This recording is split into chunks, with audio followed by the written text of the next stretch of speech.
Good morning, pregame crew. It is Wednesday, September 29th, 2021, 8:22 Eastern, 6:22 Mountain Time. I'm Chargal Lori. You have found yourself at the pregame show. Audio-visual check, please, and then I'm going to mute my mic, and then I'll return very quickly. Got to get a refill on the coffee. Talk among yourselves while I'm gone. I'll be back in just a bit.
Thank you, Chuck, for the check-in. Good morning, Judd, Night Truck, Chris, Jason, Roger, Patrick, Ben, Wave Trader, Entropic Ape. I'm not that nice to bring y'all coffee. Hey, Blue Dog. Hey, Barb. You need Turbo Dirt too? Good morning, good morning. So, while we wait, we talked yesterday about the 20 sample set and choosing your system wisely and your edge, then doing it in repeatable to measure your success. I want to know, what is your edge in one sentence? Just one quick sentence. Can you put it in the live chat right now? What's your edge? So if you don't know what I'm talking about, yesterday we talked about Mark Douglas's probability calculations. So, well, we talked about his trade from a series of trade mindset. And so if you were to try 20 different edges or systems and then you calculate it, if you're a newer trader or you're inconsistently profitable, you would probably get numbers, something that looks like this. So if you had to narrow down your system and only pick double tops and double bottoms as the one system, how would your success look? So I encourage you to stick to one edge. So in one sentence or less, what is your edge? And put it in the live chat. I am curious, and I want to make sure you're thinking about it, because I love chit-chatting with you, but my job, my mission that I take very seriously is to help you become a more successful trader. And I'm not doing that if my comments aren't making you reflect and pick one, and let's stick to it, and let's do it 20 times in a row. I know a lot of y'all got scared yesterday. I feel you. I got scared a lot when I first started trading, but my stop losses keep me from being scared now. And my edges keep me from being scared because I know what they are. Patrick, oversold bounce, all right. Help. Oh, you don't know. Okay, well, you need. So there are plenty of videos out there. We have an entries and exit course. We have tons of videos. Dan does live review of his trades, sometimes intraday in the chat room and other times in market review video, like yesterday. He talked about XLF. and you just got to pick an edge. And if I have a newer trader who's struggling, I push them toward double bottoms and double tops, because our trading can be as simple as, let's see if I can find that one.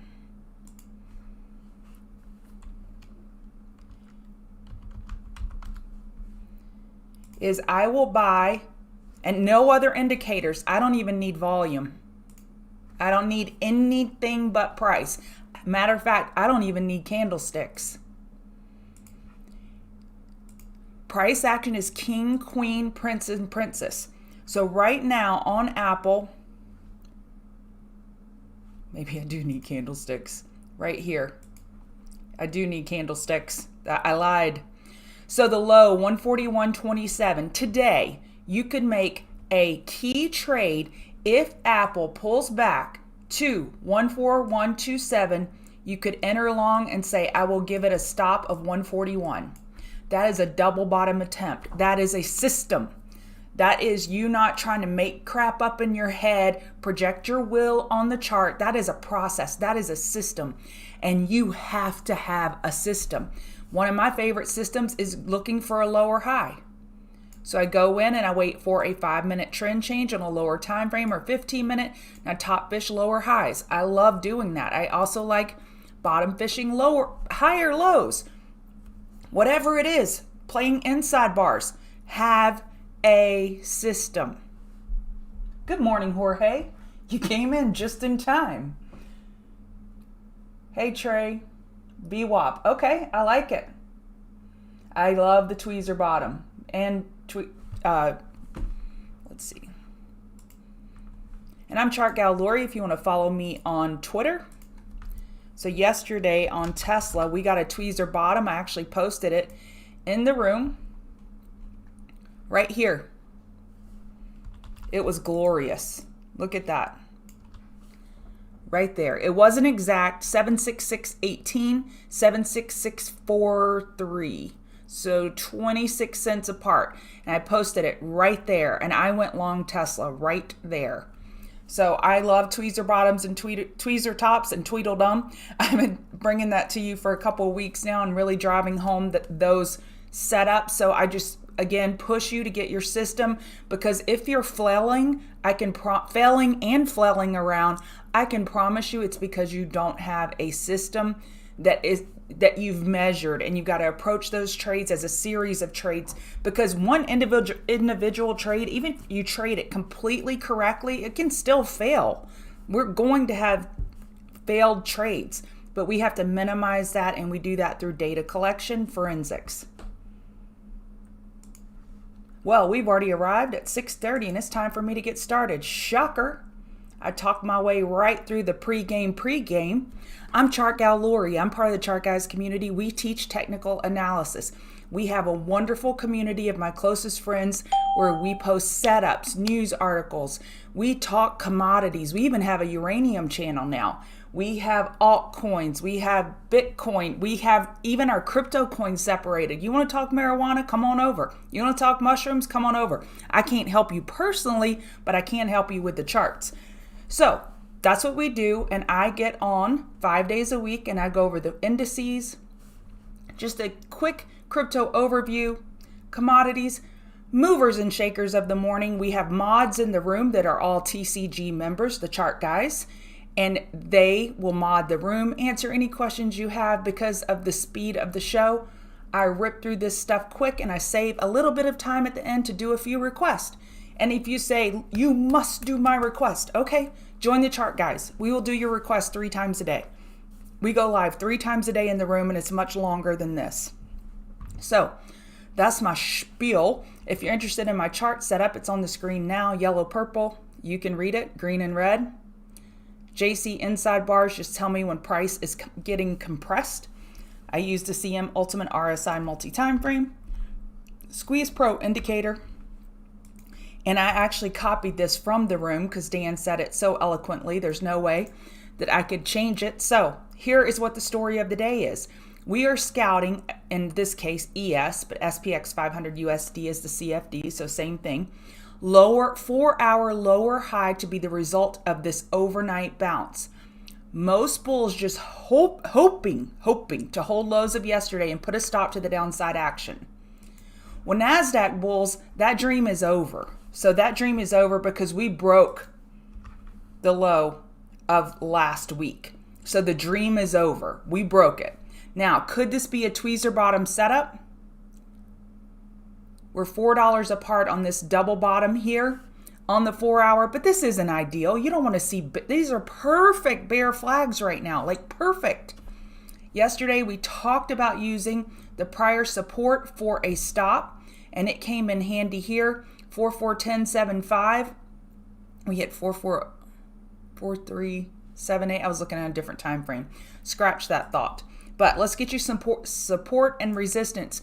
It is mission critical today. If I boil the day down to two things, it comes down to Apple and ES. NASDAQ already blanked the bed. They broke the low of last week. Okay, but one of their largest holdings, the Dow's largest holding, SPY's largest holding is Apple. If Apple can hold the low, let's go look at it. Hold this low from last Monday, 141.27. Key name for the market, it must hold. So yesterday it was 141.69. Last Monday, 141.27. So let's just say 141, giving it wiggle room. If it hits 141, actually, let me do this. 141.50. I will forget that I have any other charts pulled up and I will go straight to that Apple chart and I will be playing it with options. If we approach 140, yesterday's low, 141.69 or 141.27, I will be going in Apple long, but I will be looking at market internals. What if we have sustained ticks below 600, negative 600, I probably won't play it long because I need a tailwind. I can't constantly run into the face of the wind. I need a tailwind behind me. If the market's going against me, then I'm not going to fight it. I need to keep my life simple. So this is the story of the day. ES needs to hold last Monday's low and Apple needs to hold last Monday's low. If so, they could redeem their weaker brother, NASDAQ, and possibly pull it out of this bear flag. So I'm going to get rid of that broadening formation we were looking at. If it were to come back and test it from the underside, we could reject, but I'm not as confident in that as I am price action. So here are your key levels. Right now we're forming with an ing. It's an active verb. We are forming an inside bar. It has not closed yet.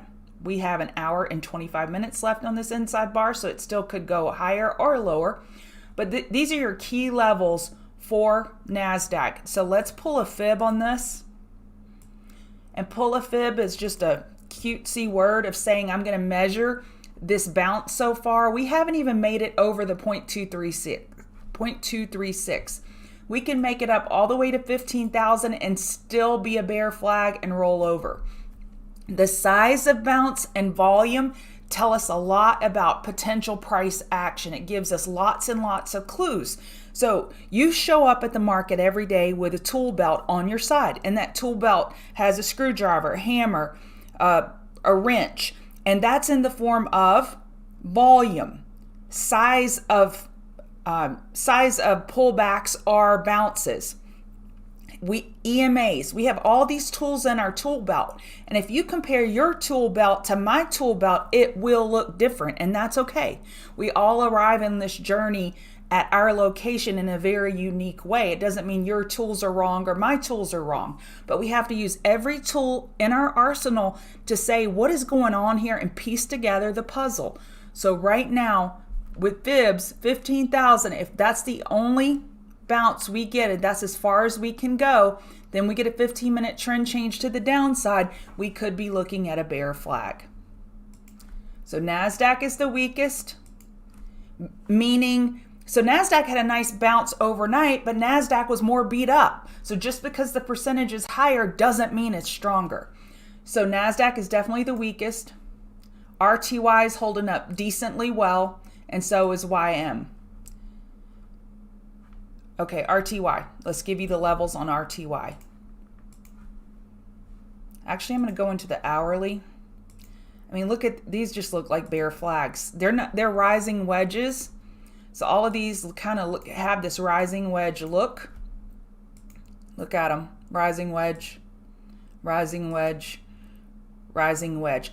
So my first thing this morning is sit on my hands. Sit on my hands and let's see who shows up. Is it the buy the dip crew? And if it is, they better bring some serious ammunition because they got a lot of construction work to do on all of these charts that got broken. While they stepped aside and let the bears come wreck their house, now they got to rebuild stuff. So even if the plunge protection team shows up today, the amount of work that they have to do is a lot. It's a lot of work. So it is our best bet, in my opinion, to wait and see if these lows hold on these pullbacks. YM. Go back to hourly, give you the levels.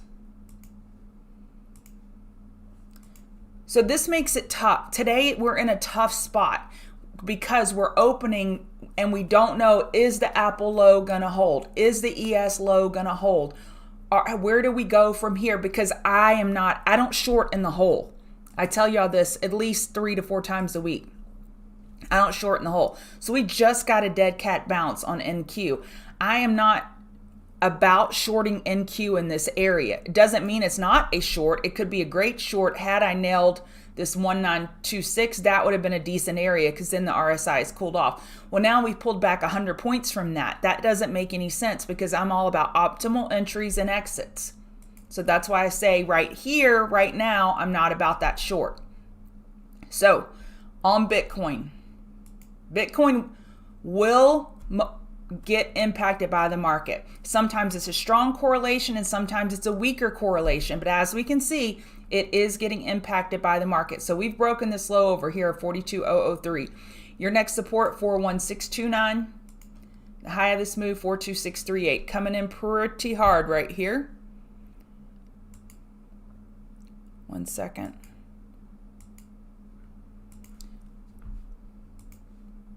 Ethereum again. Ethereum is not breaking this. It's a double bottom right here. It's a double bottom at 4893. We've got a little double bottom and a high of 2938. The actions that these candles have taken, I'm going back, sorry y'all. These candles have caused weekly outside bars, meaning next week the most likely scenario is an inside bar. Do y'all see that? We have such a large range. If we can get back up in this candle, then next week we may get an inside bar. So, and I would love that because I want to sell iron condors. I attempted it a little early this week, but I love to sell iron condors. So we have an outside bar to be aware of. And it looks like we just developed one on Bitcoin on whatever time frame this is, 4 hour. Yep, 4 hour, we got an outside bar. So on outside bars, we start looking for broadening formations to potentially form. All right, so that's the story on Bitcoin and Ethereum is we are getting weak right here, right now with market weakness. Gold, this looks like an hour rising wedge. So I think Dan posted a potential 4 hour falling wedge. And I'm not going to pretend to get these lines just right like he had them drawn. But I'm just going to abbreviate it here. Something like this. But it's counter trend for me right now to go long gold with this hourly rising wedge breaking bear. At bottom fish is 1727. I like that because my stop is right below it. It says 1726. So gold still proving nothing. Nothing. Oil's pulling back. We had somewhat of a vol climax back here. We ran hard into that 76.98 resistance and we double topped. So you see that? We double topped. So right now we're pulling back. I don't have the chutzpah to go short oil here, but a retest at 76.67 maybe.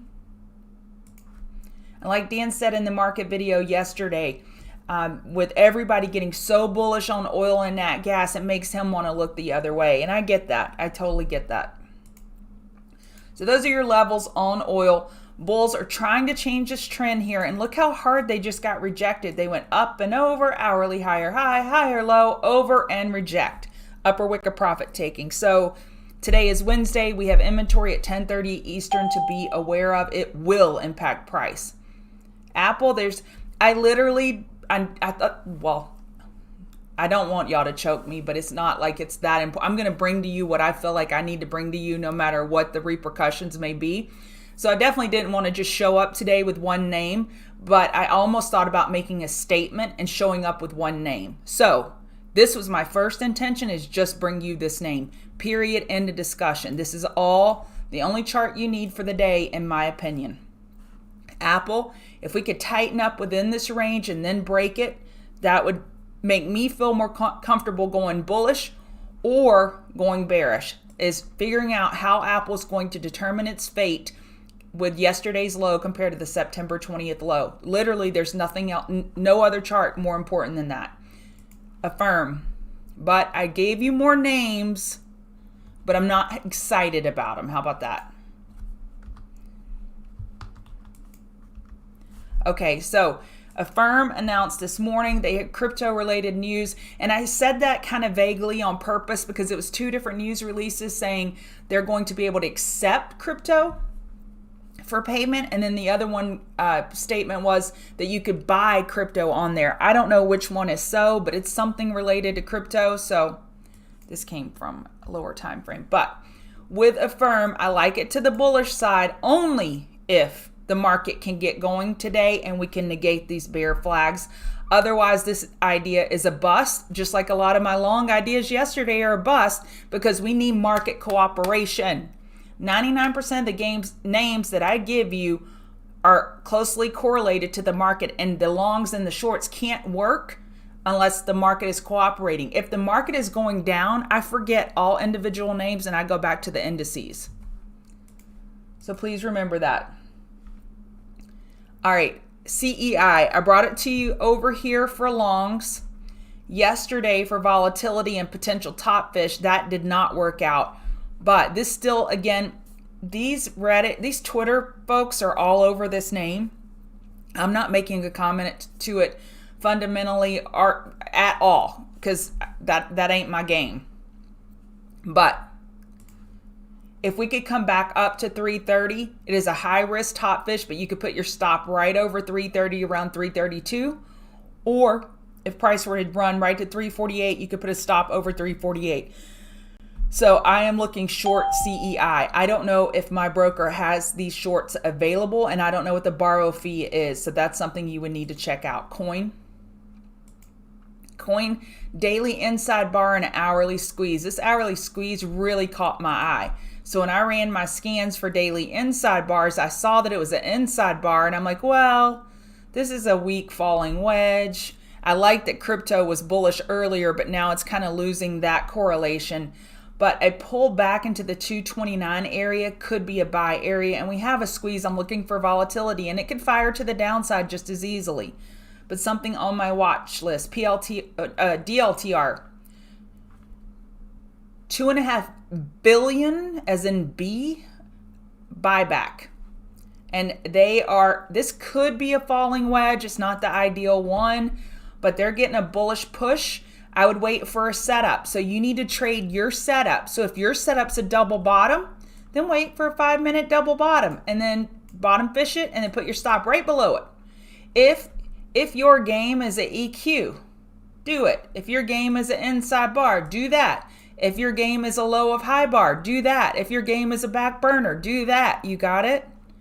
Okay, sorry. I get repetitive sometimes, but I want to drive home these concepts because I think it is frustrating for me to give setups and then get pushback that the setup didn't work. Well, the setup never got triggered.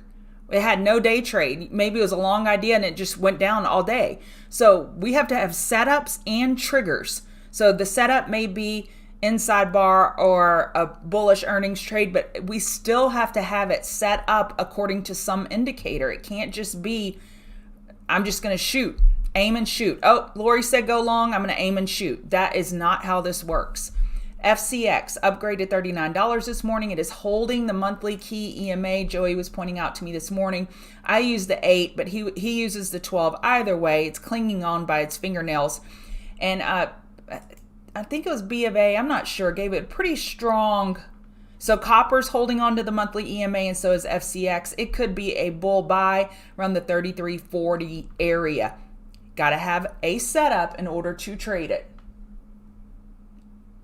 Okay, thank you, Fanky, for knowing that, for sharing that. So that's not an expensive share locate fee.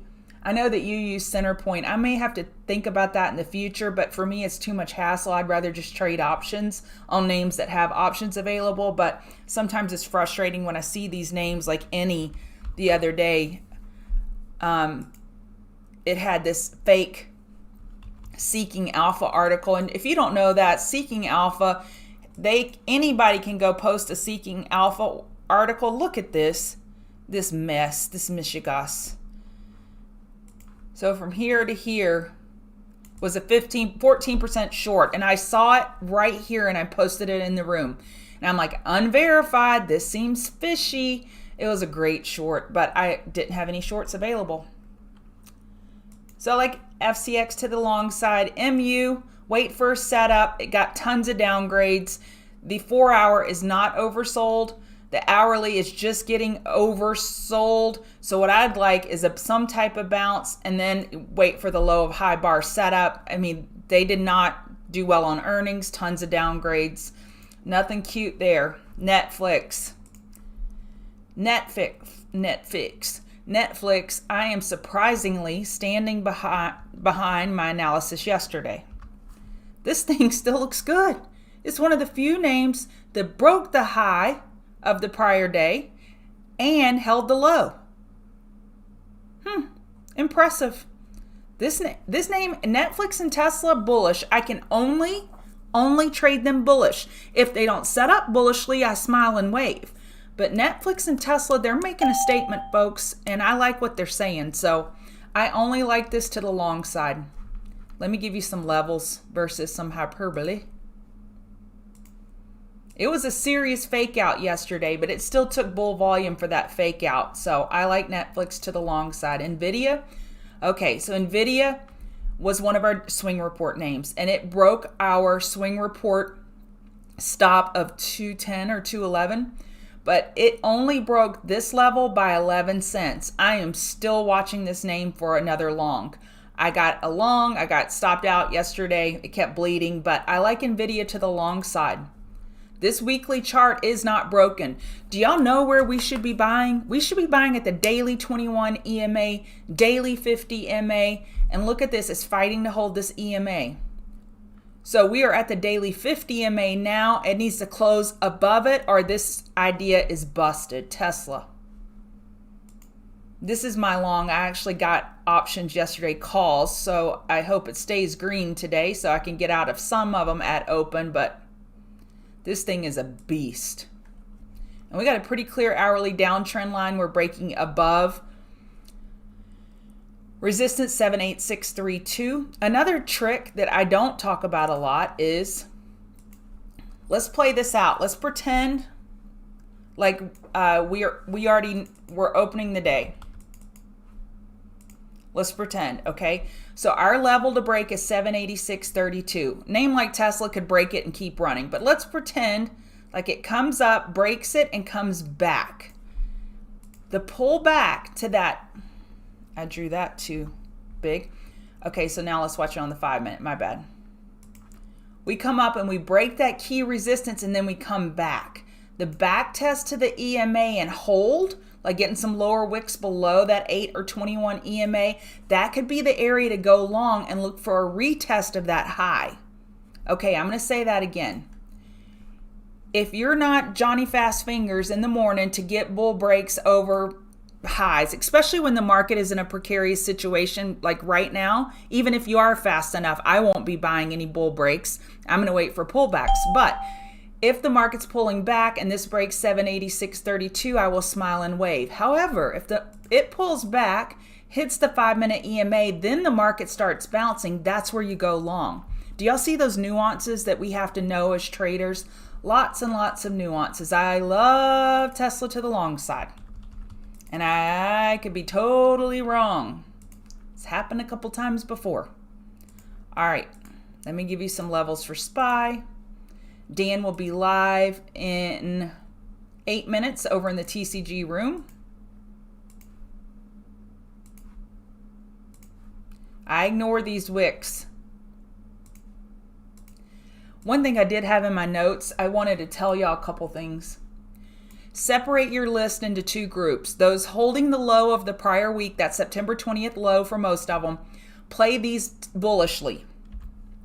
Those that broke the low of last week and this Monday, play those generally bearish. So if they broke the low of last week, then just play them bearish.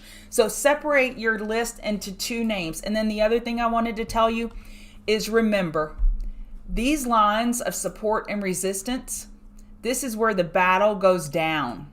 Goes down, goes down, goes down. So let's pretend this is no knock against Compton. So don't at me because I love Compton. I'm not saying anything about whatever, gangs or do you boo. But let's just talk about these lines right here. This is Compton Boulevard right here. And we got the Crips here and the Bloods here, i.e. the Bears here and the Bulls here. These are where the gang fights go down. Okay, if that street's taken down, then the Bears are going to run to the next street. And then the Bulls are going to step up and they're going to battle. Are these Bears tired from fighting up here, or do they take these out here? If they do, then they're going to run to the next battle zone. So my analogies, I know I take them a little too far sometimes, but I hope it helps someone. Every support and resistance line, especially on the higher time frames, is where a huge battle went down. And I may not get to some of your requests because of this. And I'm okay with that. Okay, well, I don't mean to be rude, but so here are the four streets and the Bloods and the Crips battle. This is where the battles are going to go down. And you are a mercenary gang member, mercenary soldier with zero loyalty to either. And if you see the Bulls defend this street and take back over their territory, you just tag in right below them. Same thing here. You see the Bears defend this and they win, you just get in behind them and join that fight, then they're going to go. And so these streets or these gang lines, battle lines where support and resistance pivoted, this is where the most liquidity went off. So all price is doing is a heat seeker looking for liquidity. And it's typically where volume went off before. It's where people say, no more, no more. The market is not worth 44.89. We call BS and we're going to short it. Or when the bulls say 428.86, no more. We're stepping up and we're going to buy that. This is the biggest Walmart discount ever. So if you don't understand what I'm saying and you're like, you're crazy, Lori, maybe rewind and listen to it again and you probably say, yeah, you really are crazy. But maybe this helps someone today realize what happens at these key pivot levels. That's where the liquidity is and that's where the battles go down. All right, what y'all got? Is SPY head and shoulders on the daily?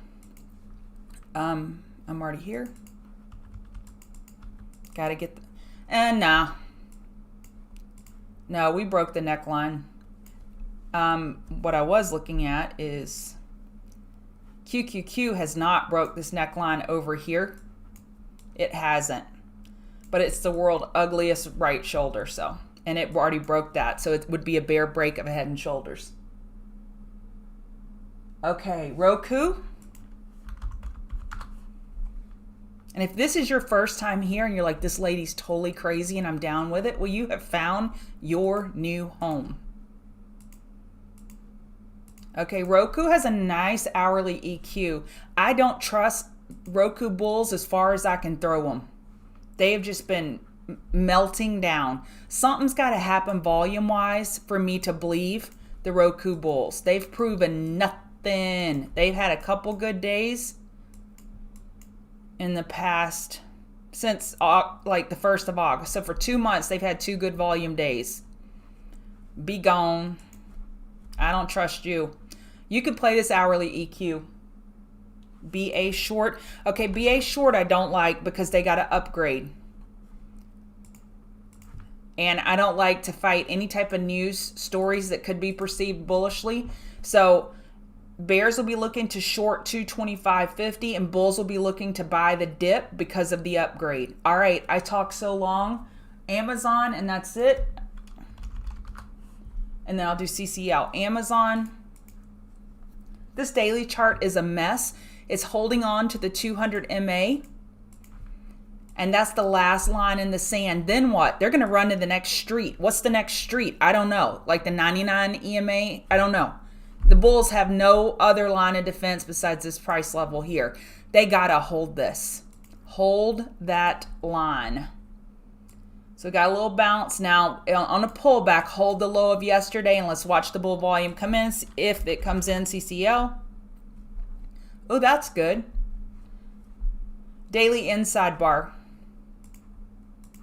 Relative strength because it's most associated with XLF. And XLF has been doing well. I did not put back. Oh, okay. So I like CCL. This looks good. It may be due for a little bit of a pullback, and that pullback could be a bull flag. I like back. Why didn't I had it here? I didn't add it to my list. So on a bounce, I like a short of BAC. We got a huge upper wick of profit taking on the daily chart. So on any bounce, would love to short back. All right, that's it for me. Thank you for joining. Thank you for being patient with my stories. Thank you. Thank you. Use stop losses. Over and out.